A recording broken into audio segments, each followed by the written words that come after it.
Dear students, कैसे आप लोग। Welcome back to my channel SK maths academy. और मुझे आप लोगों से एक बात और भी करनी थी। अगर आप लोगों को साइंस या 11th-12th में केमिस्ट्री से रिलेटेड कोई भी लेक्चर चाहिए तो मैंने डिस्क्रिप्शन बॉक्स में उसका लिंक दिया है। हमारे एक सर है जिनका नाम प्रदीप सर है। उन्होंने रिसेंटली अपने एक चैनल स्टार्ट करा यूट्यूब पे, श्री राम ट्यूशन के नाम से। आप एक बार वहां पे विजिट जरूर करें, आपको बहुत अच्छा लगेगा। आपको वो चैनल, आपको उनके लेक्चर बहुत पसंद आएंगे, आई होप।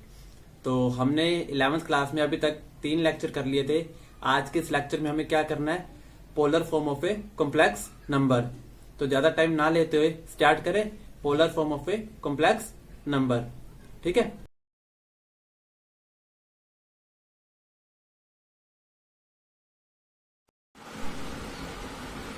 तो स्टूडेंट्स, आज का हमारा टॉपिक है polar form of complex number. इससे पहले हमें रिप्रेजेंटेशन ऑफ कॉम्प्लेक्स नंबर पढ़नी पड़ेगी, जिसके लिए हमें क्वाड्रेंट्स पढ़ने पड़ेंगे। क्वाड्रेंट्स क्या होते हैं? ये हमारी वाई एक्सिस होती है, ये हमारी एक्स एक्सिस होती है। आप लोगों ने छोटी क्लासेस में पढ़ा होगा, ये ओरिजिन, ये हमारा फर्स्ट क्वाड्रेंट, ये सेकंड क्वाड्रेंट, ये थर्ड क्वाड्रेंट और ये फोर्थ क्वाड्रेंट। तो ये हमारे क्या होते हैं? 4 क्वाड्रेंट होते हैं। अब कॉम्प्लेक्स नंबर को रिप्रेजेंट कैसे करते हैं? मान लो 2 + 3 आयोटा है। कॉम्प्लेक्स नंबर में जो वाई एक्सिस होती है वो हमारी कौन सी एक्सिस होती है? Imaginary axis. वो कौन सी एक्सिस होती है? Imaginary axis. और ये एक्स एक्सिस कौन सी होती है? हमारी रियल एक्सिस। मीन्स जो रियल पार्ट है वो एक्स एक्सिस के अलोंग डिनोट करा जाता है और जो इमेजिनरी पार्ट है वो वाई एक्सिस के अलोंग डिनोट करा जाता है। जैसे मान लो अब 2 + 3 आयोटा है, हमें इसकी रिप्रेजेंटेशन करनी है तो कैसे करेंगे? ये 1 2, ये 3, यहाँ पे 1 2 और मान लो ये 3 है। तो 2 + 3 आयोटा है ना, तो एक्स एक्सिस पे 2 जाओ और वाई एक्सिस पे 3 जाओ। तो यहाँ पर है, तो 2 + 3 आयोटा कहाँ पर होगा? 2 + 3 आयोटा। जैसे आप पेयर डिनोट करते थे ना, जैसे 2 3 पेयर आपको डिनोट करना होता था पॉइंट, तो आप यहाँ पे 2 3 पेयर डिनोट कर देते थे।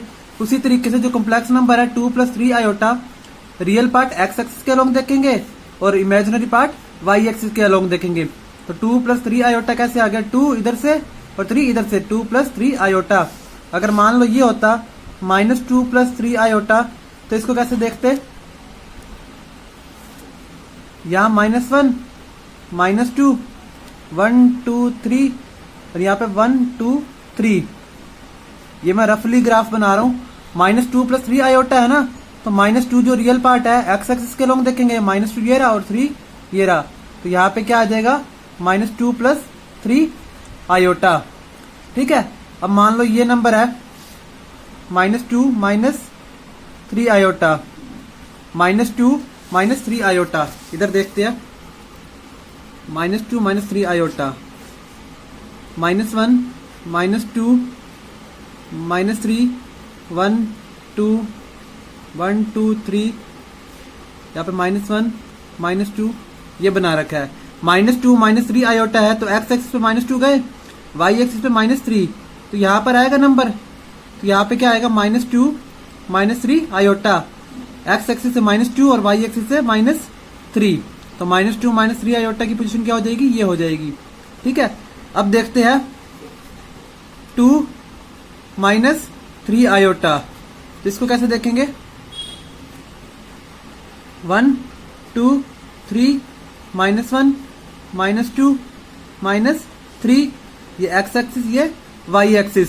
अब यहाँ पे देखो 2 - 3 आयोटा है, तो एक्स एक्सिस पे 2 गए और वाई एक्सिस पे -3, तो 2 - 3 आयोटा।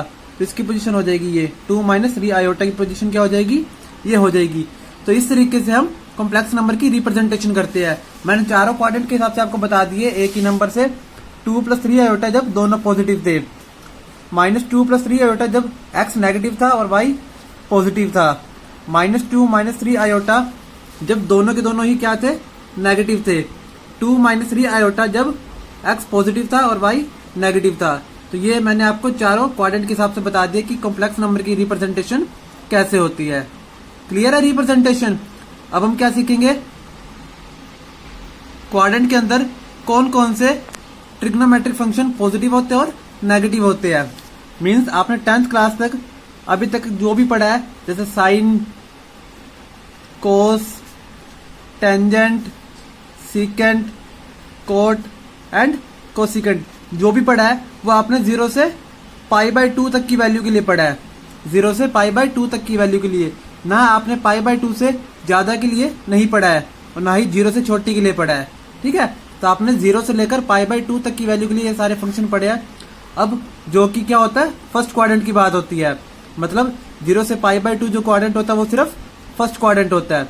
अब हमें चारों क्वाड्रेंट की बात करनी है कि किसमें साइन कोस पॉजिटिव होते हैं, नेगेटिव होते हैं, वो देखते हैं। जो पहला हमारा क्वाड्रेंट होता है, इसमें सारे के सारे जो ट्रिग्नोमेट्रिक फंक्शंस होते हैं वो पॉजिटिव होते हैं।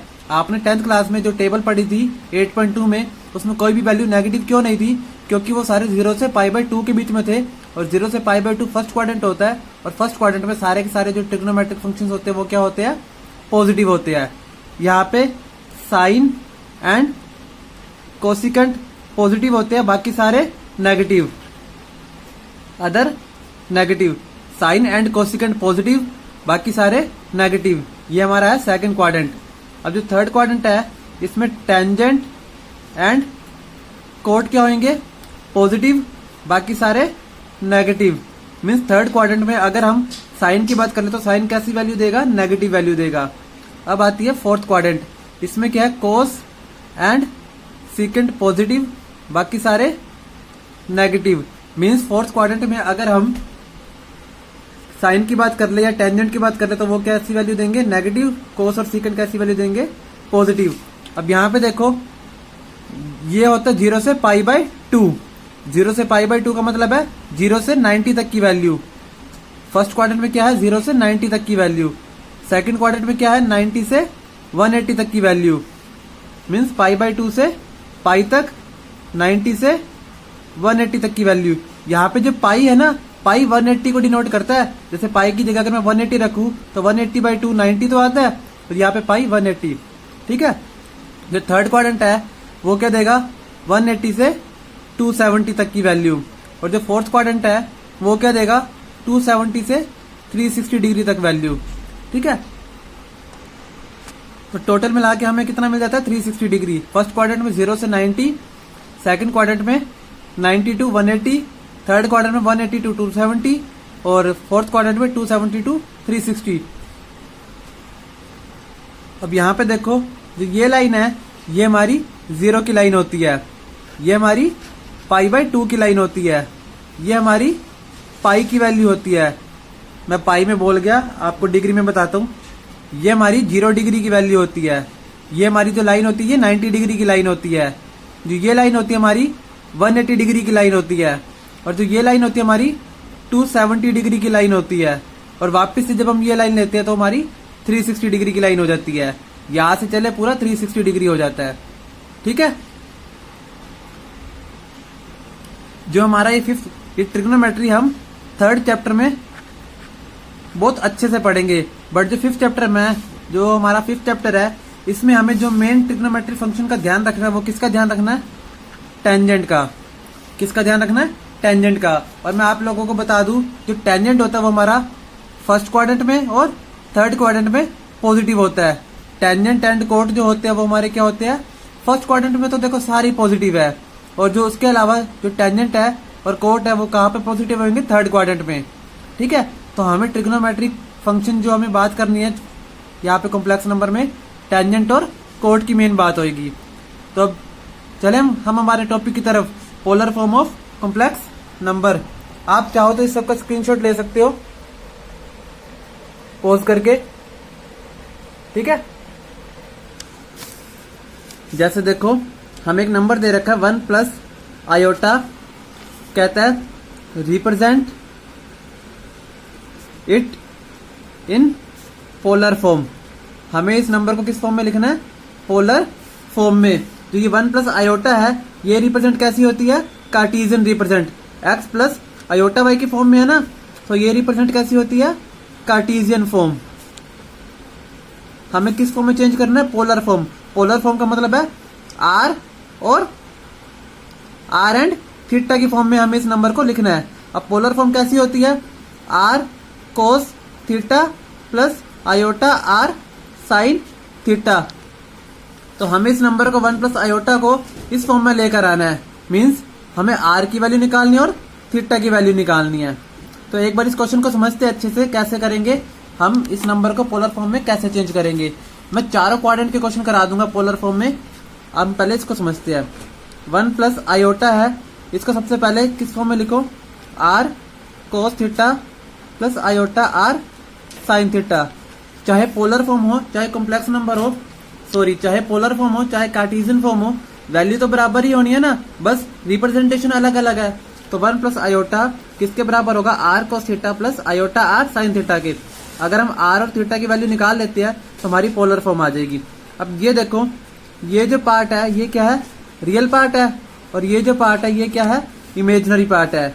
इसका 1 जो है क्या है, रियल पार्ट, और इसका जो इमेजिनरी पार्ट है वो क्या है, 1, क्योंकि आयोटा के साथ कुछ मल्टीप्लाई नहीं है तो क्या मल्टीप्लाई होगा, 1। तो क्या करेंगे, compare real and imaginary part. क्या आ जाएगा यहां से, r cos theta is equal to 1 and r sine theta is equal to 1। यहाँ पे क्या कर देंगे, इसको मान लो 1, इसको मान लो सेकंड इक्वेशन। तो अब क्या करना है, squaring and adding equation 1 and 2। Squaring and adding का क्या मतलब है, पहले इन दोनों का दोनों तरफ स्केयरिंग करो और इसकी भी दोनों तरफ स्केयरिंग करो, जो भी आएगा दोनों को आपस में ऐड कर दो। देखो इसकी दोनों तरफ स्केयरिंग करेंगे तो क्या आएगा, r square cos square theta is equal to 1, 1 का स्केयर 1। इसकी दोनों तरफ स्केयरिंग करेंगे तो क्या आएगा, r square sine square theta is equal to 1, 1 का स्केयर करे तो 1। अब दोनों को ऐड कर दो, r square cos square theta plus r square sine square theta is equal to 1 plus 1। कितना आ जाएगा, यहां से आर स्केयर कॉमन लो, कितना आएगा, cos square theta plus sine square theta is equal to 1 plus 1 2। अब cos square theta plus sine square theta किसके बराबर होता है, 1 के बराबर। Means r square is equal to 2। R की वैल्यू क्या हो जाएगी, √2। अब आप लोग कहोगे प्लस माइनस √2 होनी चाहिए थी, बट मैं आपको बता दूं ये जो आर होता है ये और कुछ नहीं, ये हमारा मॉड्यूलस होता है, और मॉड्यूलस कभी भी नेगेटिव नहीं होता। तो इसलिए आर की वैल्यू कितनी हो जाएगी, √2। R is always positive. Clear है। अब आर तो हमारा आ गया, अब हमें क्या चाहिए, थीटा चाहिए। देखो इक्वेशन 2 को अगर इक्वेशन 1 से डिवाइड कर देंगे तो हमारा क्या आएगा, देखो डिवाइड इक्वेशन 2 बाय 1। इक्वेशन 2 क्या है, आर साइन थीटा, इक्वेशन 1 क्या है, आर कोस थीटा। यहां पे लिखो r sine theta by r cos theta किसके बराबर आएगा, 1/1 के बराबर।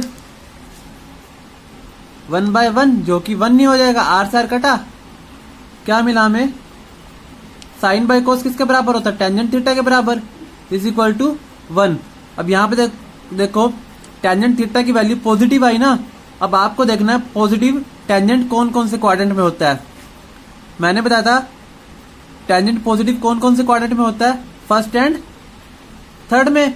अब इन दोनों में से भी कौन सा क्वाड्रेंट होगा ये हमें देखना है। हमारा नंबर क्या है, 1 प्लस आयोटा। मीन्स जो x की वैल्यू है वो भी पॉजिटिव है, जो y की वैल्यू है वो भी पॉजिटिव है। वो कौन से क्वाड्रेंट में होती है, फर्स्ट में, क्योंकि ये देखो x जो है ये पॉजिटिव है, y जो है ये भी पॉजिटिव है। इन दोनों से कौन सा क्वाड्रेंट बनता है, फर्स्ट। तो यहाँ पे हमारा फर्स्ट और थर्ड में से भी सिलेक्शन हो गया, कौन सा क्वाड्रेंट होगा, फर्स्ट होगा। अब यहाँ पे देखो टेंजेंट थीटा की वैल्यू 1, थीटा की कौन सी वैल्यू पर होती है, 45 डिग्री पे। तो tangent theta is equal to 1 है, तो 1 को हम लिख सकते हैं टेंजेंट 45 डिग्री। अब आपको टेंजेंट ऐसे काटना नहीं है, बस जस्ट हटा देना है। तो थीटा की वैल्यू कितनी आ जाएगी, 45 डिग्री। अब यहाँ पे देखो हमने नंबर क्या माना था, 1 plus iota is equal to r cos theta plus iota are sine theta, यही माना था शुरू में। ये देखो यहाँ पे आर की वैल्यू भी पुट कर दो और थीटा की वैल्यू भी। आर की वैल्यू कितनी है, ये √2, और थीटा की वैल्यू 45 डिग्री।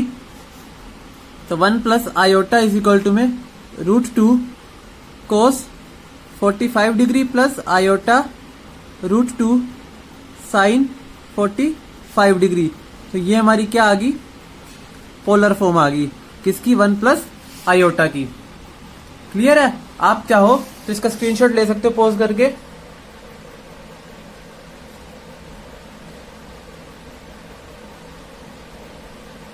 तो ये हमारी क्या थी, 1 प्लस आयोटा की पोलर फॉर्म थी। अब हम देखेंगे 1 माइनस आयोटा की पोलर फॉर्म। ठीक है, 1 माइनस आयोटा की पोलर फॉर्म देखते हैं क्या होती है, क्योंकि मैंने बोला ना आपको मैं चारों क्वाड्रेंट के क्वेश्चन करा दूंगा। तो देखते हैं कैसे करेंगे। काम वही है, 1 माइनस आयोटा को सबसे पहले किस में लिखेंगे, r cos theta plus iota are sine theta. अब यहां पे देखो क्या वैल्यू आएगी हमारी, 1 माइनस आयोटा है ना, तो real and imaginary part compare करें, compare real and imaginary part. अब कैसे करेंगे, आर कोस थीटा किसके बराबर आएगा, 1 के बराबर, क्योंकि इसका रियल पार्ट किसके बराबर है, 1 के बराबर। एंड आर साइन थीटा किसके बराबर होगा, यस बिल्कुल -1 के बराबर, क्योंकि आई का जो कोफिशिएंट है वो क्या है, -1। उसके बाद क्या बोला था, squaring and adding equation 1 and 2। ये हमारी इक्वेशन 1 है और ये हमारी इक्वेशन 2 है। इसकी स्केयरिंग करेंगे तो कितना आएगा, r square cos square theta is equal to 1। इसका कितना आएगा, r square sine square theta is equal to 1। Add करेंगे तो r square cos square theta plus r square sine square theta is equal to 1 plus 1। यहां तक समझ में आया। उसके बाद क्या करना है, आर स्केयर कॉमन लेना है। आर स्केयर कॉमन लेंगे तो यहाँ पे क्या आएगा, cos square theta plus sine square theta is equal to 2। Cos square theta plus sine square theta किसके बराबर होता है, 1 के बराबर। तो r square is equal to 2। R की वैल्यू कितनी आ जाएगी, √2। प्लस माइनस नहीं होगा, मतलब नेगेटिव वैल्यू नहीं लेनी, क्योंकि आर हमारा और कुछ नहीं मॉड्यूलस ही होता है, तो हमें नेगेटिव वैल्यू नहीं लेनी, क्योंकि मॉड्यूलस हमेशा पॉजिटिव होता है। तो मैं जो आपको 4 क्वाड्रेंट के क्वेश्चन कराऊंगा उसमें आर की वैल्यू तो हमेशा √2 ही आएगी। ठीक है, आगे हम देखते हैं। उसके बाद क्या करना है, डिवाइड 2/1, क्योंकि हमारी आर की वैल्यू निकल चुकी है, हमें अब थीटा की वैल्यू निकालनी है। तो क्या करेंगे, डिवाइड इक्वेशन 2/1। अब यहां पे देखो जो हमारी आर कोस थीटा की वैल्यू है वो 1 है और आर साइन थीटा की वैल्यू वो क्या है, -1। ठीक है, तो r sine theta by r cos theta करेंगे वो किसके बराबर आएगा, -1 के बराबर। यहां पे देखो r sine theta by r cos theta करेंगे किसके बराबर आएगा, -1 के। तो यहां से हमारा जो टेंजेंट थीटा है वो किसके बराबर आ गया, -1 के बराबर। अब देखो टेंजेंट की वैल्यू नेगेटिव आ गई। आपने ट्रिग्नोमेट्रिक फंक्शंस में नेगेटिव वैल्यू तो कभी पढ़ी भी नहीं, तो इसको एक बार ध्यान से समझना। ठीक है, अब देखो टेंजेंट नेगेटिव कौन कौन से क्वाड्रेंट में होता है। अब ये देखो जो टेंजेंट है वो नेगेटिव कौन कौन से क्वाड्रेंट में होता है, आपको ये पता है। फर्स्ट और थर्ड क्वाड्रेंट में तो जो टेंजेंट है वो पॉजिटिव होता है, तो सेकंड और फोर्थ क्वाड्रेंट में जो टेंजेंट है वो क्या होगा, नेगेटिव होगा। अब सेकंड और फोर्थ में से भी कौन से क्वाड्रेंट में हमें लेना है, सेकंड और फोर्थ क्वाड्रेंट में से भी हमें कौन सा क्वाड्रेंट लेना है वो देखेंगे। 1 माइनस आयोटा नंबर है ना, मीन्स एक्स तो पॉजिटिव है और वाई नेगेटिव है। एक्स तो पॉजिटिव है और वाई जो है वो नेगेटिव है, तो फोर्थ क्वाड्रेंट आता है। अब यहाँ पे देखो जब कभी भी आपका फोर्थ क्वाड्रेंट आए और टेंजेंट आपका नेगेटिव हो तो आपको क्या करना है, 360 डिग्री में से क्या माइनस करना है, टेंजेंट 1 कौन से एंगल पर होता है, 45 डिग्री पे, आपने 10th क्लास में पढ़ रखा है। तो 360 में से 45 डिग्री माइनस कर दो तो थीटा की वैल्यू कितनी आ जाएगी, 5 डिग्री। क्या बोला, अगर मान लो टेंजेंट थीटा जो है फोर्थ क्वाड्रेंट में आ रहा है, फोर्थ क्वाड्रेंट में है नेगेटिव वैल्यू तो वो पक्का होएगी। तो हमारा जो थीटा की वैल्यू वो क्या आएगी, आप यहाँ पे देखो tangent theta is equal to minus tangent 45 लिख सकते हो। तो आपको क्या करना है, अगर फोर्थ क्वाड्रेंट आ रहा है तो 360 डिग्री में से ये वाला जो एंगल होगा ना यहाँ पे कुछ भी, चाहे 60 डिग्री है चाहे जो भी है, वो आपको 360 में से माइनस कर देना है। ठीक है, तो आपकी थीटा की वैल्यू कितनी आ जाएगी, 360 माइनस 45 इज इक्वल टू 315। मान लो इस क्वेश्चन से थोड़ा हटकर मैं टॉपिक ले रहा हूं, अगर टेंजेंट थीटा की वैल्यू आपकी ये होती -√3 होती, ठीक है, और आपका क्वाड्रेंट अभी भी फोर्थ ही है, तो यहाँ पे आप पहले देखो टेंजेंट थीटा को आप ये लिख सकते हो माइनस टेंजेंट √3 कहाँ पर होता है टेंजेंट में, 60 डिग्री पर। ठीक है, अब फोर्थ क्वाड्रेंट है तो आपको क्या करना है, थीटा की वैल्यू कैसे आ जाएगी, 360 में से आपको ये 60 माइनस कर देना है। कितनी आ जाएगी थीटा की वैल्यू, 300। ठीक है, क्लियर है क्वेश्चन। तो इस तरीके से आपको ये क्वेश्चन करना है। एक और एग्जांपल लो, मान लो टेंजेंट थीटा की वैल्यू कितनी आ जाती है, -1/√3। अब यहाँ पे देखो क्वाड्रेंट अभी भी फोर्थ है, मैं फोर्थ क्वाड्रेंट की ही बात बता रहा हूँ। जब सेकंड की या थर्ड की क्वेश्चन करेंगे तो उसमें सेकंड थर्ड के ही बता दूंगा। ठीक है, ये फोर्थ क्वाड्रेंट की बात है। अब यहाँ पे देखो टेंजेंट थीटा को आप ये लिख सकते हो माइनस टेंजेंट 30 डिग्री। अब क्वाड्रेंट 4 है तो थीटा की वैल्यू कितनी आ जाएगी, 360 माइनस ये 330 डिग्री। ठीक है, तो इसी तरीके से हमने ये करा, tangent theta is equal to -1 था, टेंजेंट थीटा को माइनस टेंजेंट 45 डिग्री लिखा। अब यहाँ पे देखो क्वाड्रेंट फोर्थ है तो थीटा की वैल्यू कितनी आ जाएगी, 360 माइनस ये वाला एंगल 315। अब जो हमारा 1 माइनस आयोटा था, पोलर फॉर्म में ऐसे लिख रखा था r cos theta plus iota r sine theta.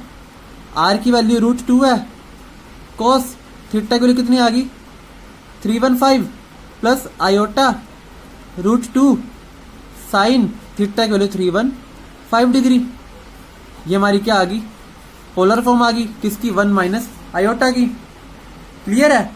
अब हम कौन सा करेंगे, -1 प्लस आयोटा का की पोलर फॉर्म। ये देखो अगले पेज पे करते हैं, -1 प्लस आयोटा।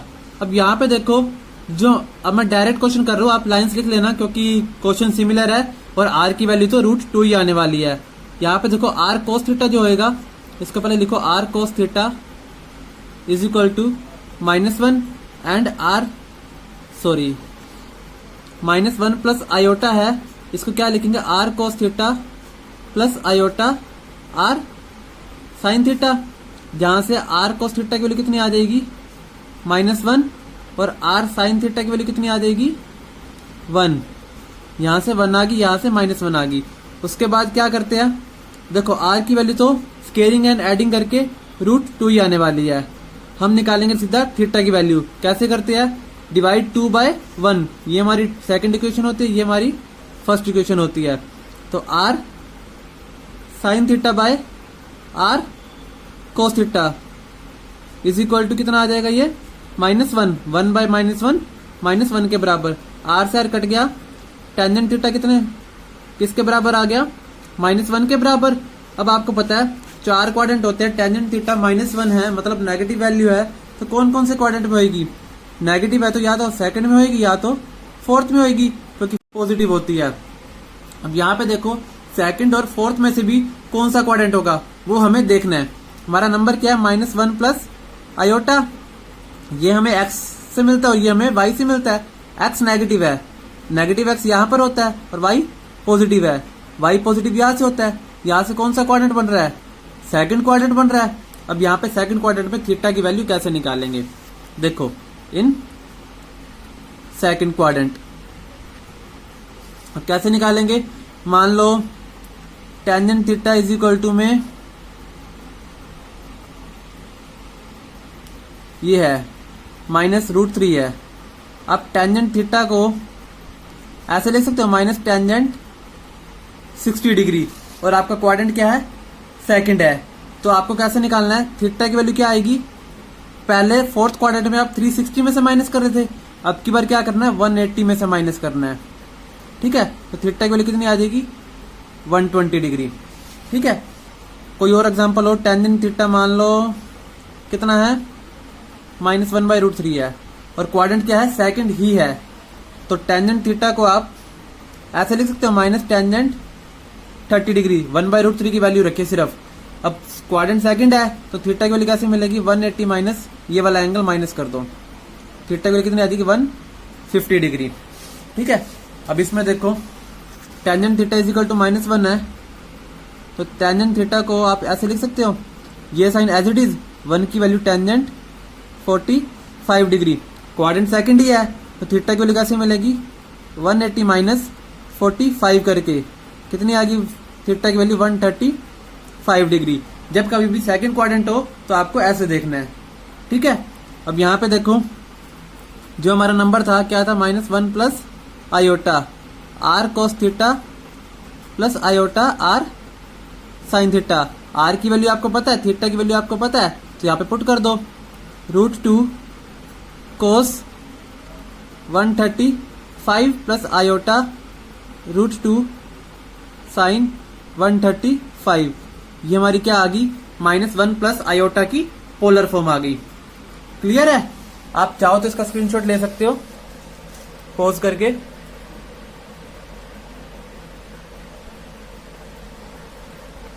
ठीक है, अब हमारा जो अगला क्वेश्चन है -1 माइनस आयोटा का, वही करेंगे। -1 माइनस आयोटा को सबसे पहले क्या लिखेंगे, r cos theta plus iota are sine theta. यहां से हमारा क्या आ जाएगा, r cos theta is equal to में -1 और आर साइन थीटा भी कितना आ जाएगा, -1। इसको इससे डिवाइड करेंगे, डिवाइड 2/1। आर की वैल्यू तो एडिंग एंड स्केयरिंग करके √2 ही आएगी, और जब 2 को 1 से डिवाइड करेंगे तो क्या आएगा, r sine theta by r cos theta, और यहाँ पे -1/-1 आएगा, जिससे आर से आर कटा और टेंजेंट थीटा की वैल्यू कितनी आ जाएगी, 1 आ जाएगी, माइनस माइनस पॉजिटिव हो जाएगा, या यू को माइनस से माइनस कट जाएगा। अब टेंजेंट थीटा कितना आ गया, 1 आ गया। अब यहाँ पे देखो टेंजेंट थीटा पॉजिटिव है, पॉजिटिव कौन कौन से क्वाड्रेंट में होता है, फर्स्ट और थर्ड क्वाड्रेंट में। अब फर्स्ट और थर्ड में से भी कौन सा क्वाड्रेंट होगा वो सिलेक्ट करना है। हमारा नंबर क्या है, -1 माइनस आयोटा, मतलब जो x वाला है वो भी नेगेटिव है, जो y वाला है वो भी नेगेटिव है। x वाला नेगेटिव यहाँ पर, y वाला नेगेटिव यहाँ पर। क्वाड्रेंट कौन सा आया, थर्ड। अब थर्ड क्वाड्रेंट है तो हमें टेंजेंट की वैल्यू कैसे निकालनी है वो देखते हैं। मान लो tangent theta is equal to में √3 है। अब टेंजेंट थीटा को ऐसे लिख सकते हो, टेंजेंट 60 डिग्री। तो आपको क्या करना है, अगर थर्ड क्वाड्रेंट है ना तो क्या करना, थीटा की वैल्यू कैसे मिलेगी, 180 प्लस 60 डिग्री, 180 प्लस 60 डिग्री। तो थीटा की वैल्यू कितनी आ गई, 240 डिग्री। अगर थर्ड क्वाड्रेंट है तो क्या करना है, 180 प्लस। और एग्जांपल लो, जैसे मान लो tangent theta is equal to में 1/√3 है, तो टेंजेंट थीटा को क्या लिख सकते हो, टेंजेंट 30 डिग्री। अब यहाँ पे देखो क्वाड्रेंट सेकंड है तो थीटा की वैल्यू कैसे मिलेगी, 180 प्लस 30, थीटा की वैल्यू कितनी आ गई, 210। क्लियर है। अब मान लो कोई और एग्जांपल लेना चाहो, जैसे इसी में कर लेते हैं, ये हमारा थर्ड एग्जांपल ही हो जाएगा। देखो tangent theta is equal to 1 है, तो टेंजेंट थीटा को आप क्या लिख सकते हो, टेंजेंट 45। अब की बार क्वाड्रेंट थर्ड है तो थीटा की वैल्यू कितनी आ जाएगी, 180 प्लस 45। तो थीटा कितना आ गया, 180 प्लस 45 कितना होता है, 225।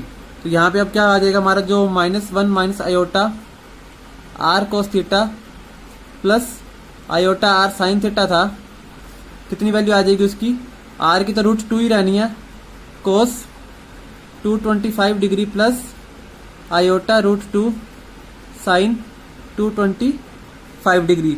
तो ये हमारी क्या आ जाएगी, इसकी पोलर फॉर्म आ जाएगी। क्लियर है। आप चाहो तो स्क्रीनशॉट ले सकते हो।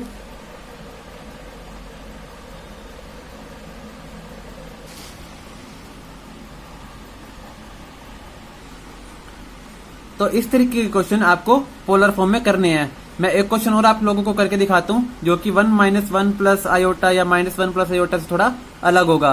ठीक है, देखो कहता है -3 है, इसको आप पोलर फॉर्म में लिखो। आप कहोगे ये तो कॉम्प्लेक्स नंबर ही नहीं है, ये बिल्कुल कॉम्प्लेक्स नंबर है। -3 को आप -3 + 0 आयोटा लिख सकते हो ना।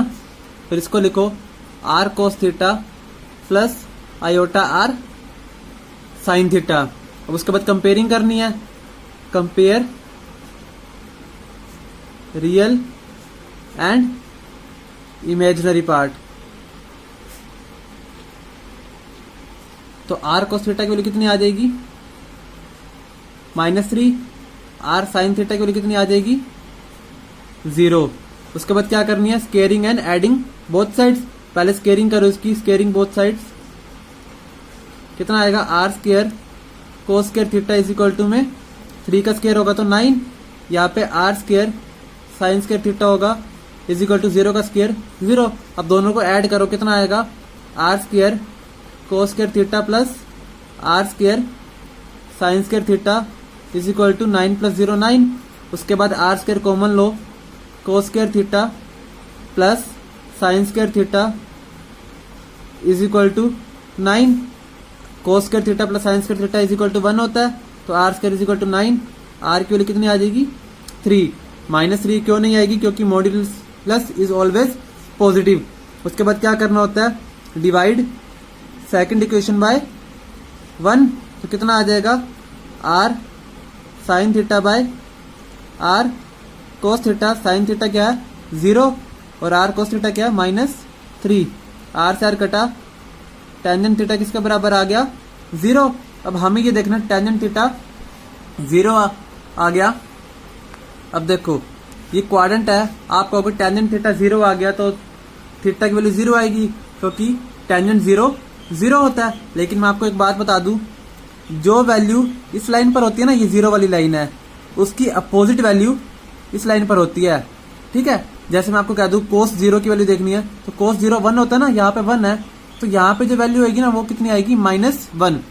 अब tangent theta is equal to 0 है, तो टेंजेंट 0 0 होता है, लेकिन हम इसके अपोजिट देखे तो यहाँ पे -0 थोड़ी ना कह सकते हैं, क्योंकि -0 भी 0 होता है।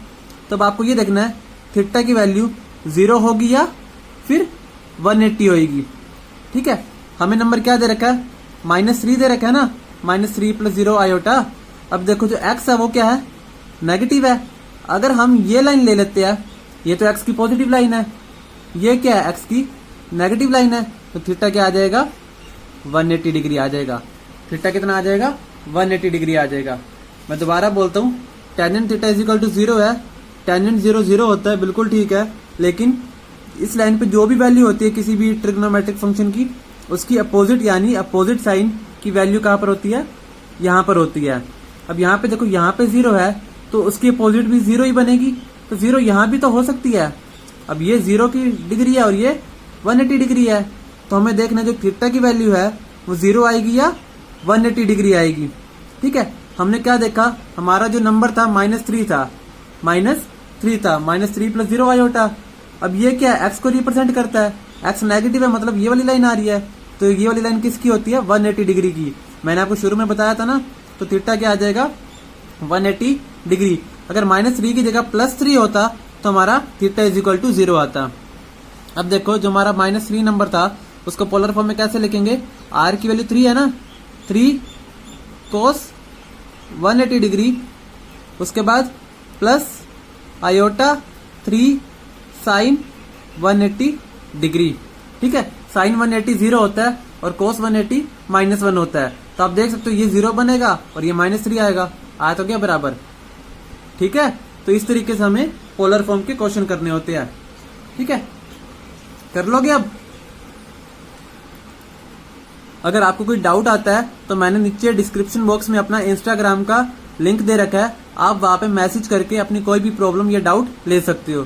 ठीक है, तो यहां तक करते हैं, ये हमारा आज का पोलर फॉर्म का टॉपिक खत्म होता है। और हाँ, एक और बात, जो हमारा थीटा होता है ना, थीटा, इसको हम आर्ग्यूमेंट भी कहते हैं। क्या कहते हैं, आर्ग्यूमेंट। और प्रिंसिपल आर्ग्यूमेंट क्या होता है, अगर थीटा की वैल्यू 0 से 2π के बीच में आए ना तो उसको कहते हैं प्रिंसिपल आर्ग्यूमेंट। थीटा को क्या कहते हैं हम, आर्ग्यूमेंट। और अगर थीटा की वैल्यू 0 से 2 पाई के बीच में आए, if theta belongs to 0 to 2 pi, then theta is equal to, theta को क्या कहेंगे, प्रिंसिपल आर्ग्यूमेंट। ठीक है, तो इसी के साथ हमारा आज का लेक्चर खत्म होता है और हमारी जो complex polar form of complex number है वो टॉपिक खत्म होता है। ठीक है, थैंक यू। आप इसका स्क्रीनशॉट ले सकते हो।